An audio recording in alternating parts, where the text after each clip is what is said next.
First of all, thank you very much for Absolutely. giving us the time.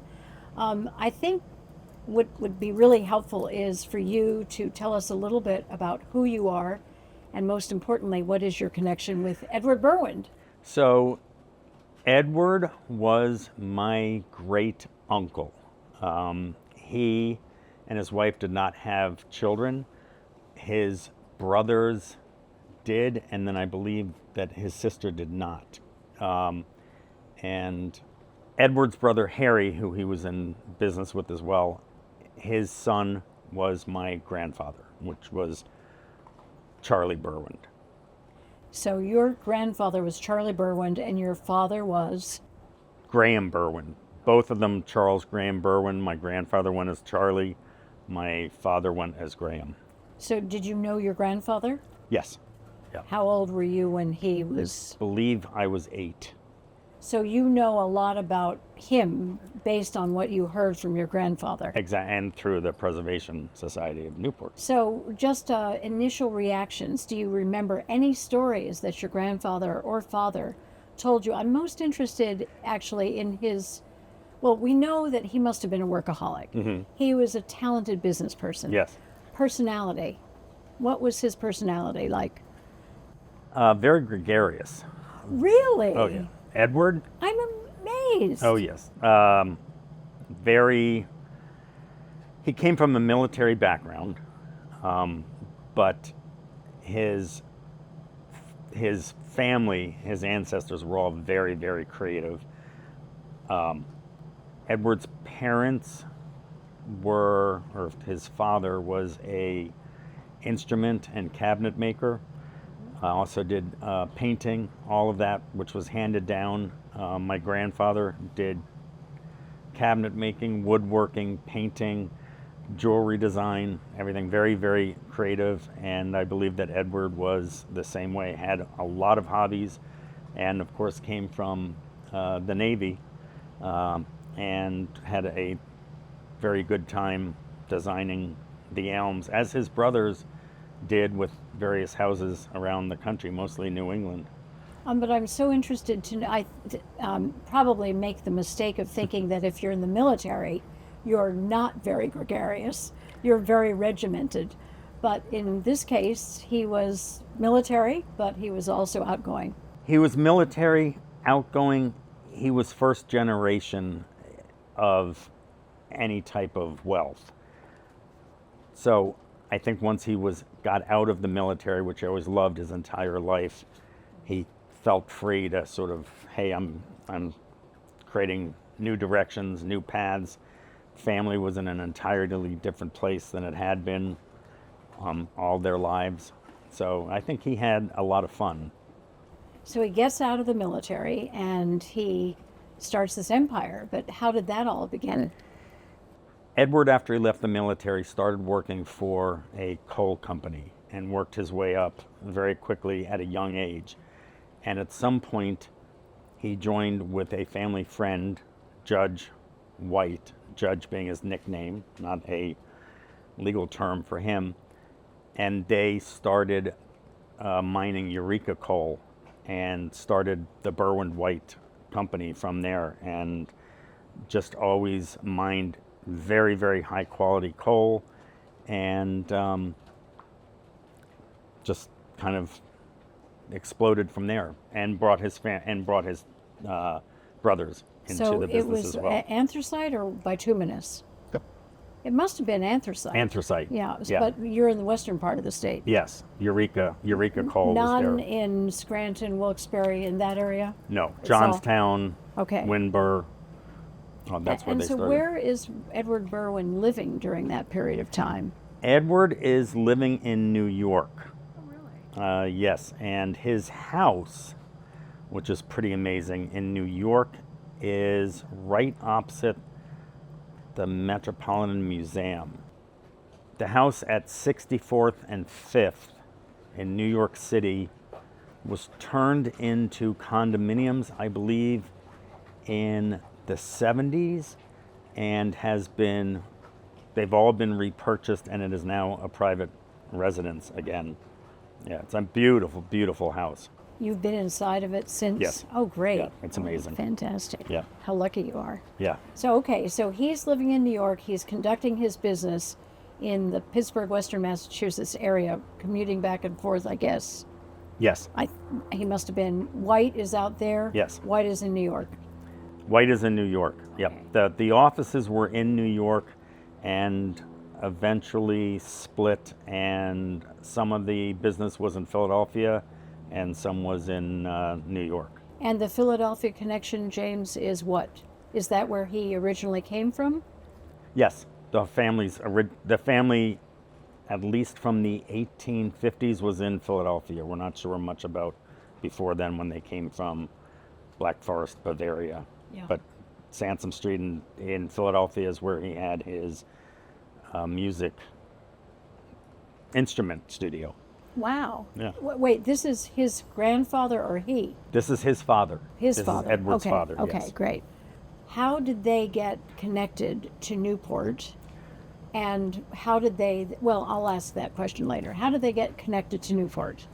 Edward got connected to Newport through the Navy when the Navy base was here, which closed in the 60s or 70s? Early 1970s. Early 1970s. And was based out of here and came to love Newport, the sailing, the boating, something that runs in the family, being on an active waterway. And so that's how he discovered Newport. His brothers went to different places in New England, Bridgehampton, the Hamptons, Connecticut. And he loves Newport because he is serving here. He gets to know it through the military. It was very up and coming. A lot of his peers were moving here, building summer cottages.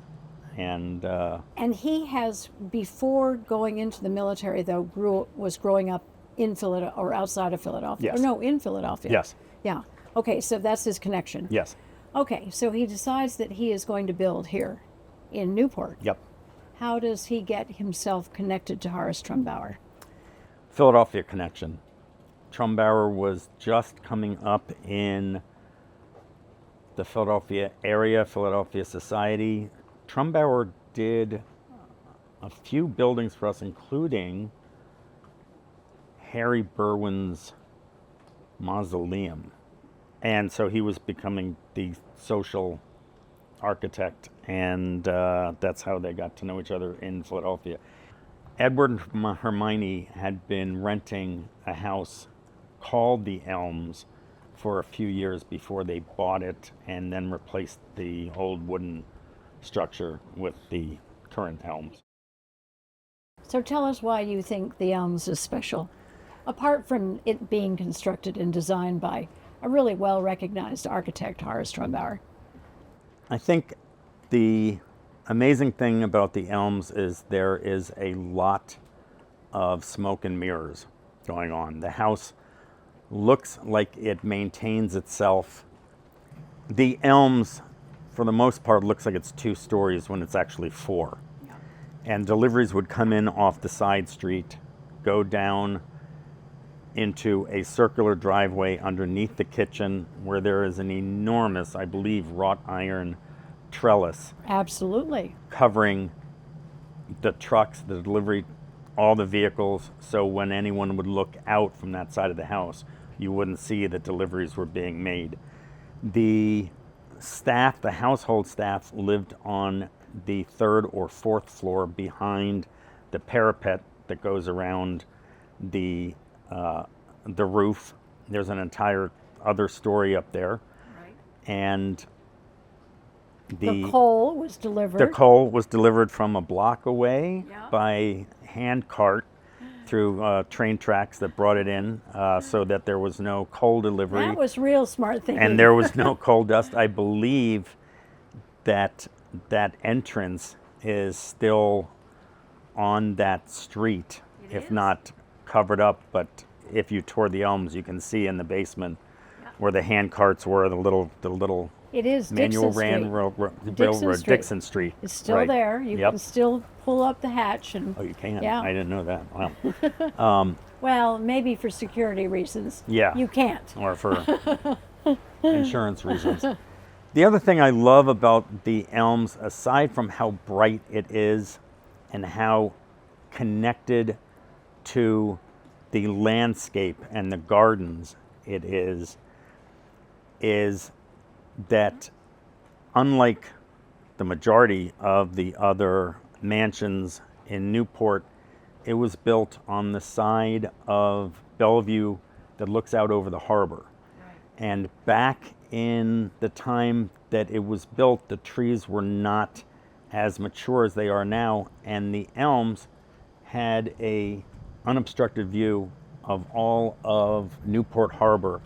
And Edward, having been in the Navy, loved to see the Navy ships come in, an active waterway. If you were on the ocean side, rarely would you see any activity, especially at night. It would just become kind of a black hole. The other reason is the Berwinds were very interested in gardening, and they put the Elms away from the ocean so that they could have fantastic formal gardens without the worry of saltburn, windrip, or anything that the houses on the other side of Bellevue, on the ocean side, would have. So they had these amazing gardens that were protected for the most part, and this incredible view of Newport Harbor, which Edward loved. Two things that have made their way down through generations is the love of active waterways, being on the water, and gardening. That has continued in every generation down and continues to this day. Do you know whether he interacted much with Horace Trumbauer and the design? I'm really asking this question. You're an architect, so at some point I want you to talk about what you admire about the architectural features of that house, which will be different from what the average public, I think, sees. Did he interact with Did he tell Trumbauer what he was expecting and wanted to? I believe that the Berwinds saw, what's the place? Oh, outside of Paris. Yeah. Then they based the appearance on that. Do I need the name of that? Or? Of course we need the name of it, and I know it. Yeah, right. Oh, for goodness sakes. Oh God. And it starts with an A, and it's yes, a very it does weird. And it's southwest of. And do not try and get me to pronounce the French name. Agniers. Yes, Agniers. Agniers. And that was house, or? That was a house that actually is very, very similar to the yes, Elms. Or the Elms is very similar to it. Based on. So he must have seen Agniers, fell in love with it, talked to Trumbauer, said, this is kind of what I want. I believe sent Trumbauer over to study yes, he the did house. Go, yeah. Very, very similar to the Elms. The Elms is taller. Yes. And hidden by all of the terraces to make it look not, again, like a 4-story, but a 2-story building. I didn't know that. That is very perceptive. I didn't know that. Yeah, that's You're why right. everything is built up, and you've got so much underneath that's going on. You've got an entire floor down there and one behind the parapet on the roof. The spaciousness of the Elms is intimate while still being grand. Nothing in that house, I believe, is out of human scale. Yeah. It is large. When you're having a party for 100 people, it needs to be large. But there are several places in that house where 2, 4, 6 people could sit and be very comfortable. Not the garden room, what's that thing called?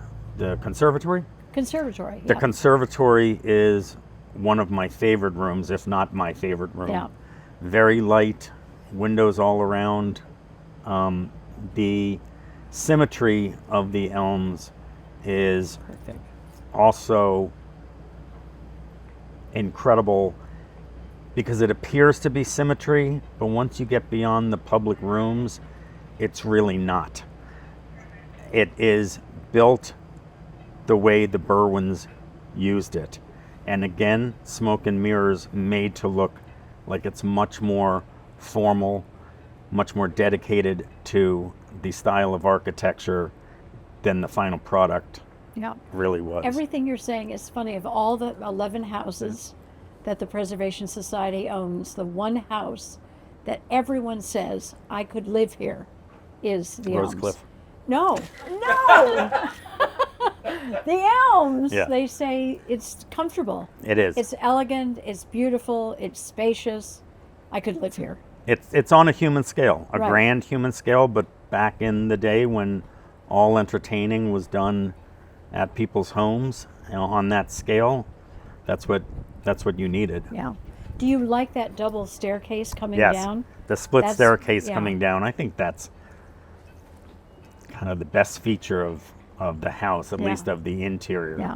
Yeah.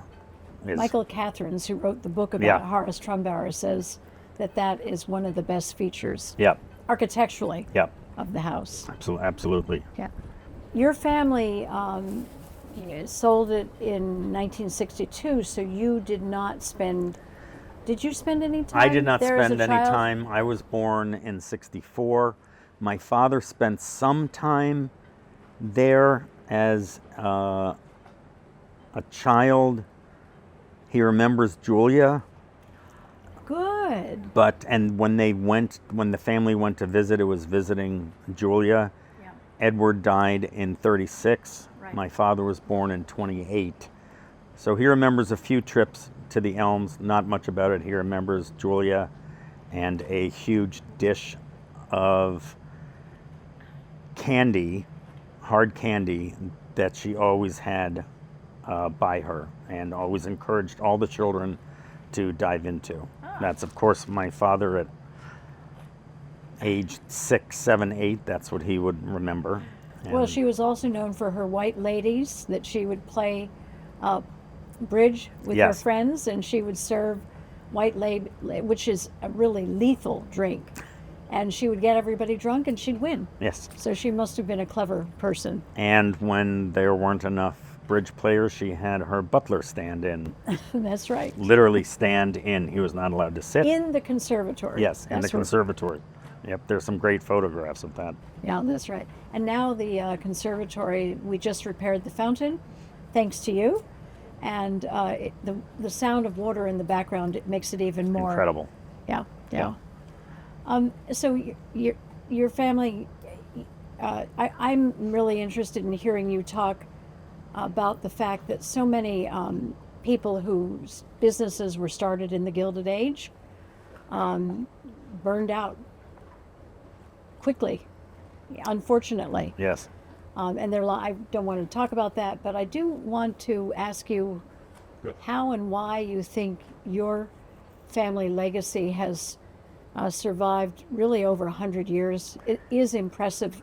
It really impressive, and there has to be some staying power in the DNA of the Berwind family. So, talk about that a little bit. One thing that's always asked is why, when the Elms went up for sale in '62, the family didn't take it over or keep it once Julia had died. The family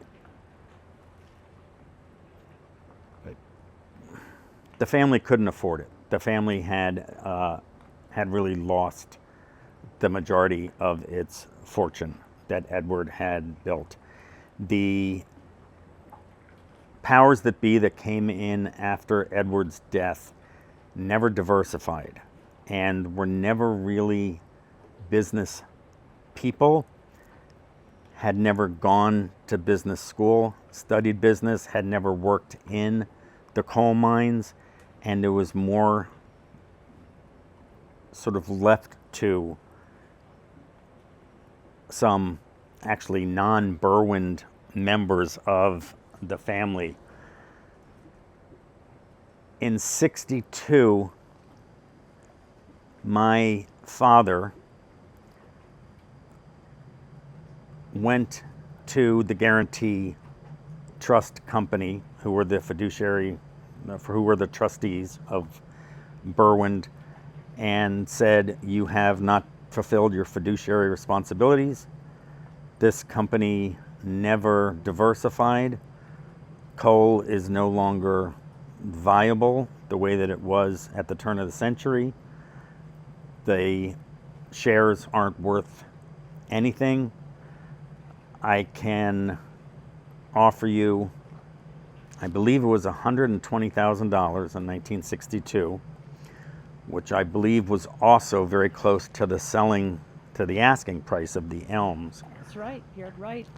So my father borrowed absolutely every dime of that, went to the Guarantee Trust Company and said, I can sue you for lack of fiduciary responsibility, or you can sell this company to me on the spot. And they went in, had a very quick meeting, came out and said the company is yours. So on $120,000 borrowed from the banks in Philadelphia, my father bought back control and brought it back into this line of the Berwind family, the Berwind White Coal Mining Company, and dropped the name White and turned it into Berwind Corporation, and immediately stopped mining coal, instead started leasing the land, letting other people mine it, and diversified the income from those leases into other businesses, and turned it into a company that's equally as successful as the original Berwind White Coal Mining Company was. But we have not mined coal since 1962, since my father took it over. And when asked why the family didn't want to keep the Elms, there was not the support, the financial wherewithal to do so. It had been left to Julia with a trust to maintain it for her life, and once she died, that was it. So it wasn't even an option to maintain the house. Couldn't be happier that the Preservation Society formed and bought the property away from the developer, and that it's in the condition that it's in now, all due to the work of the Preservation Society of Newport County. Thank you very much. That is a fascinating story. So your father, let's delve into him a little bit. His background, where did he come from? Where did he get his business skills? He was a smart man.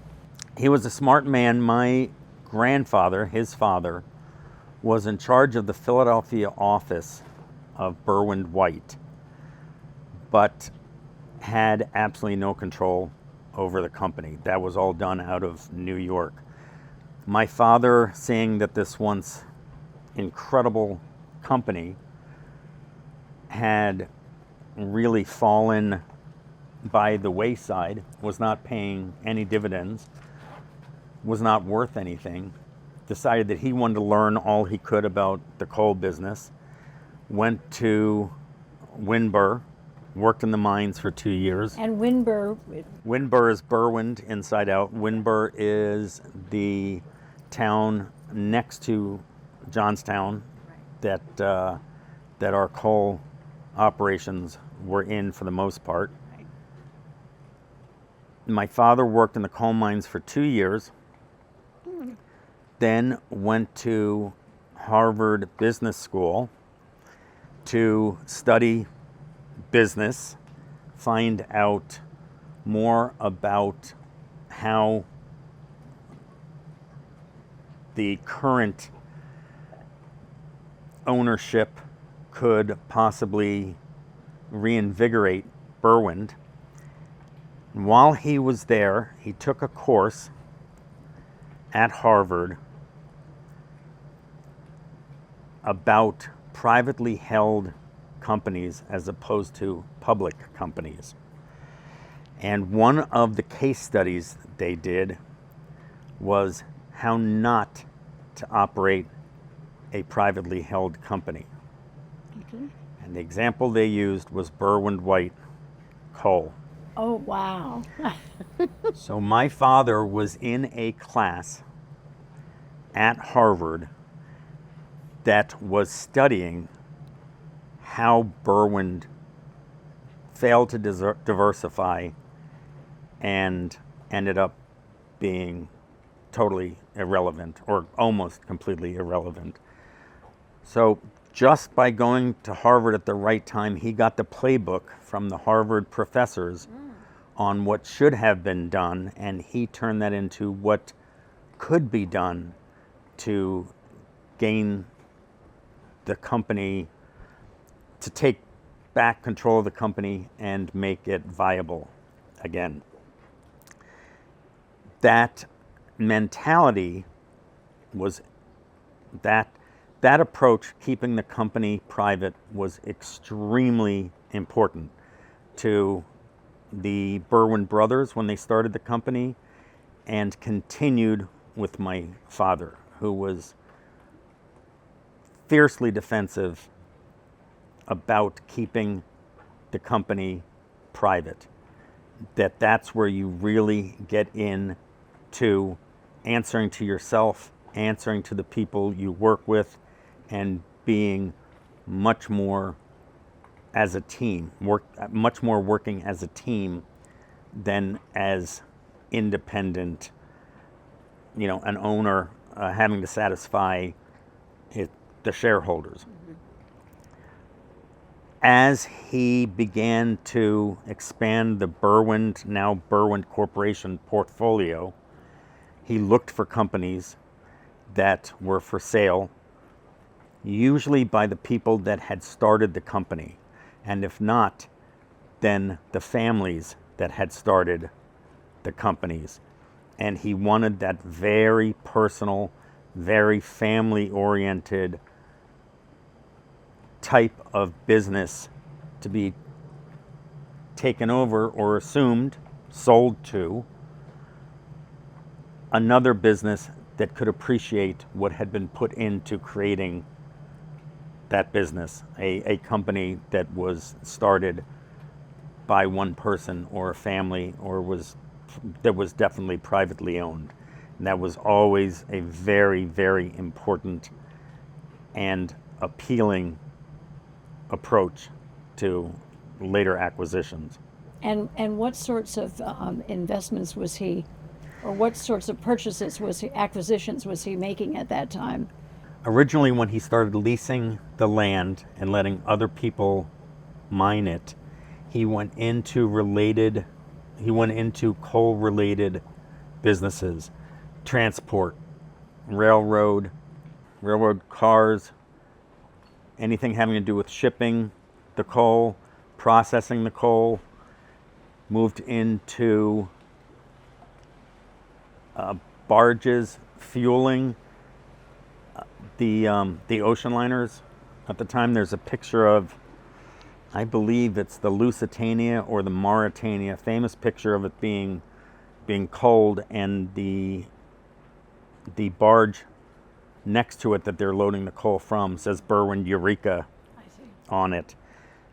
Got into tugboats, anything having to do with shipping, and then eventually started really expanding and testing the waters in different areas, including cosmetics, which was very short-lived, engineering, machinery. There were a few patents that Berwind White had in terms of machinery, measurement, things that my father was able to sell or expand on.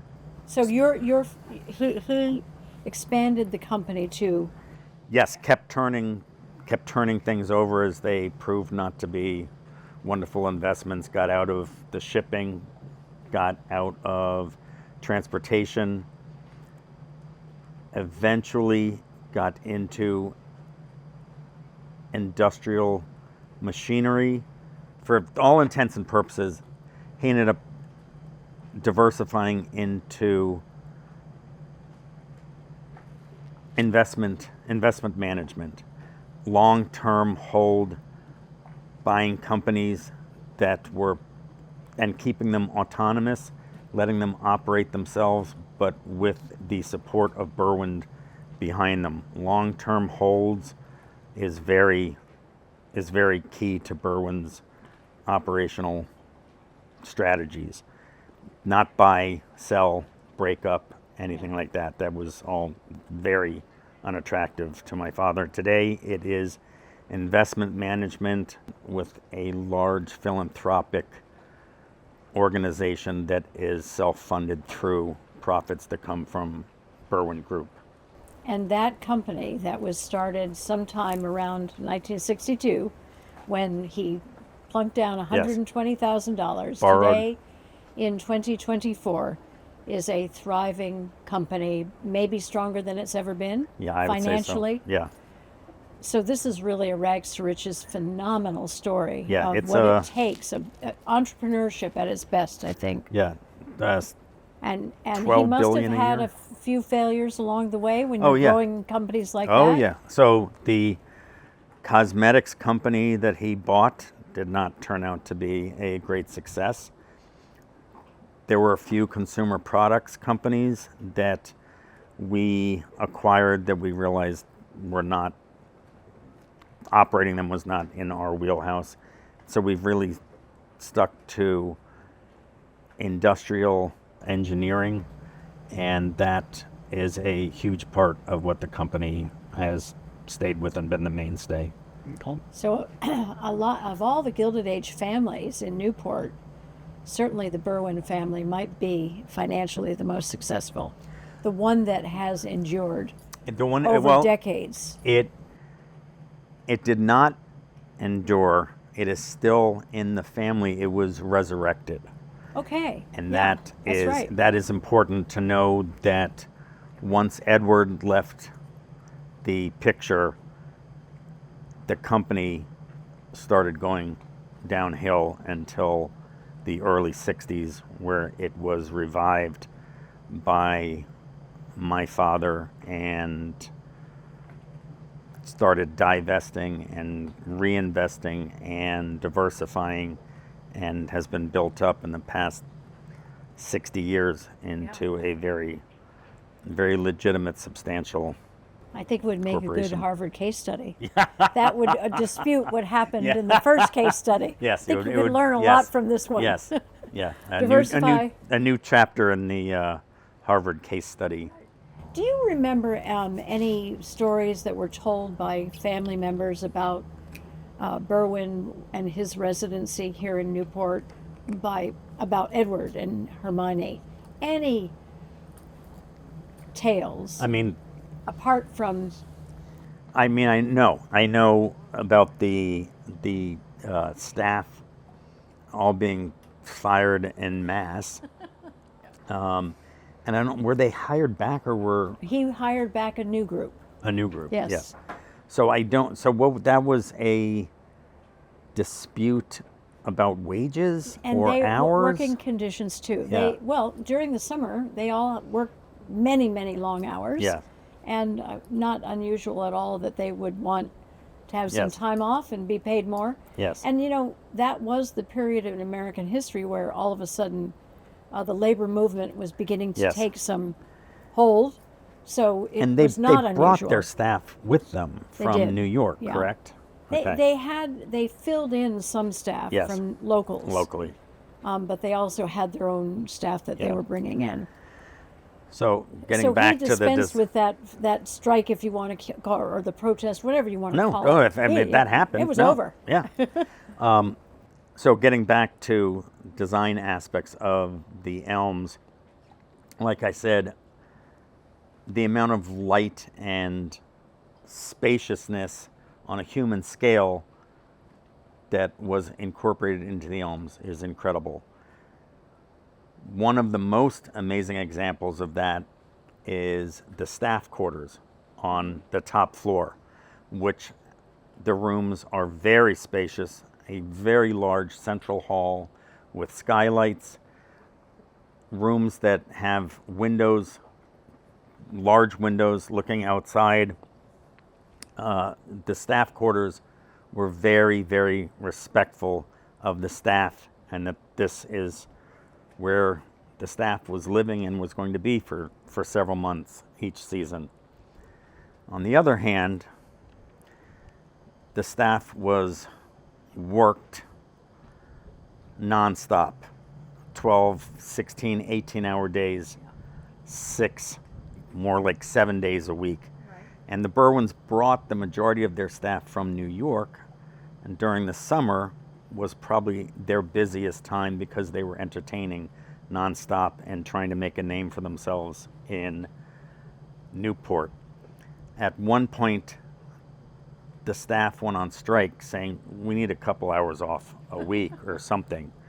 And they were promptly fired on the spot, and new staff brought in to take their place.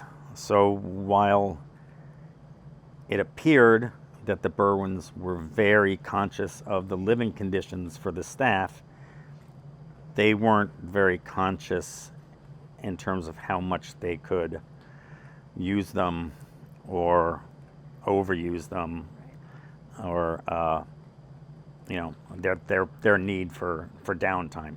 They weren't very conscious of their need for downtime and for breaks. Well, it was the early 1900s. Come on. It was early 1900s. There was very, very few things in place for workers, Right. workers' rights, workers' limits, workers' whatever you call it. Yeah. So I always found it very funny that the staff quarters at the Elms are magnificent compared to other houses, but the staff was not considered when it came to their schedules, their time off, and their personal needs. Did you hear any stories from your family about the entertaining side of the Berwind family? I mean, you know about the monkey story. Yes. No, the only thing I know about the entertaining at the Elms was the big party for the opening of the house Right. in 1901, Right. which was an enormous event. I believe it was very late in the season. I believe there were monkeys and exotic animals brought in, and it was the bang to which they closed the season out with in the new house in Newport. Yeah, and I lights everywhere. I still hear amazing stories handed down of that night or that weekend, and yeah, pretty incredible to recreate that someday. Your family has been connected to Newport through the Elms, and you continue to be involved in Newport. Maybe you're not here all year round, but you are back. Your financial contributions towards the Preservation Society. There's no reason for you to do that, James. What drives you to be such a supporter of a historic house in Newport, Rhode Island? Several things. One, this is really the only remaining house connected to the original Berwind White Company. Personally, I'm a huge supporter of architectural preservation. That's just one of the things that I'm interested in. It's twofold for me and for my family, is that this is family history, although not as directly as it might normally be. It was a resurrection of a company that built the Elms, resurrection of a company that allowed the Berwinds to build the Elms. I think it's important to the family to have that. I think it's important for people to see the different houses and know this was really the beginning of when the Industrial Revolution was taking hold in the U.S. in terms of the profits and the successes, and that's when the country really started moving into first place on the international stage of The Gilded Age was, that was when the innovation occurred. Yep. That was when the new inventions arrived. Yep. That's when the whole nation connected together, New York to California, the whole thing. It happened during that period, and your family was a very important part of that. And I love the fact that you believe that it's important to carry that story on, because as we've learned from your family's resurrection, there's great hope for you. If you don't do well, try again. Yes. And Oh, yeah, maybe absolutely. try again. And Absolutely. you can come back. Reinvent. I love the story. Yep. I love it. Look forward. Yeah. Reinvent. Never give up. Never give up. And something that's been a big family motto, whatever you call it, is you don't learn from success nearly as much as you learn from failure. And that's kind of how Berwind ended up being what it is today. By, going in and diversifying into areas that no one had any idea what they were doing. Cosmetics to industrial machinery and, Now investments. investments, right? And it's a stronger company today than it was Oh, yeah. in the 1960s, and even stronger than it was when it was just pure coal mining. Yep. So it's a tremendous story. Yeah. This has been a fantastic afternoon with you. Thank you. Thank you. Very much. This is- And thank you for filling in some of the story that has to be told, should be understood by our visitors. It's all And- part of the history. It's And all it's part of... part of an ongoing story that Yes. continues to unfold. Who Yes. knows what's next? Yes. But thank you. Thank you, and thanks for everything the Preservation Society of Newport County does. We love the Elms. You love the Elms, you love all your houses, and you are all incredibly dedicated, and that's evident. Thank you very much.